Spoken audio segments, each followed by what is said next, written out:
فهل رؤية الشاهد أو الشاهدين للبلد خاصة أو أنها تعم جميع المسلمين؟ اختلف العلماء في ذلك، والجمهور على أنها تعم جميع المسلمين، وعلى أن المطالع متحدة لعموم الحديث في قول النبي صلى الله عليه وسلم: لا تصوموا حتى تروا الهلال، وقد رؤي الهلال، فيلزم الجميع أن يصوموا. وذهب بعض المالكية وبعض الشافعية إلى أنه يلزم أهل بلده خاصة ولا يلزم عموم البلدان، وذلك لما ثبت في صحيح مسلم أن الهلال رؤي في زمن معاوية في الشام ليلة الجمعة فصام أهل الشام.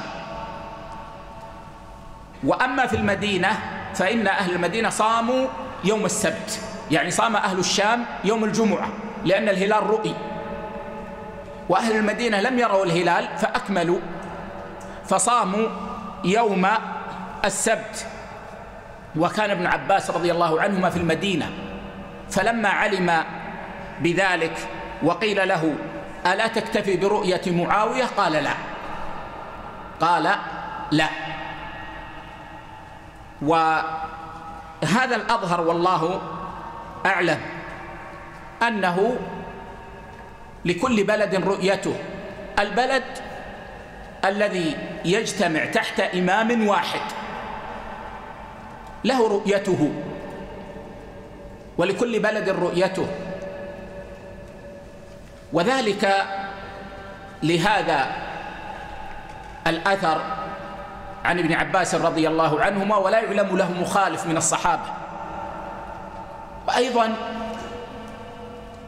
لأن هذا هو الذي يتفق مع قواعد الشريعة،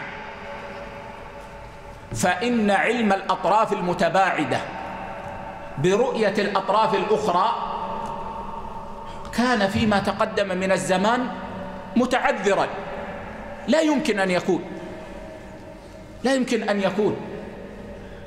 والشرع ما جاءنا إلا بما نستطيعه، كما أن الناظر إلى الأوقات في البلدان يدرك يقينا أن المطالع لابد أن تختلف، فإنك تكون في بلدك في ليل ويكون بلد آخر في النهار، وكما أن الناس يختلفون في أوقات صلواتهم فكذلك يختلفون في أوقات صيامهم بحسب بلدانهم. فالعبرة بالرؤية في كل بلد، فإن لم يروا الهلال فإنهم يكملون شعبان 30 يوما.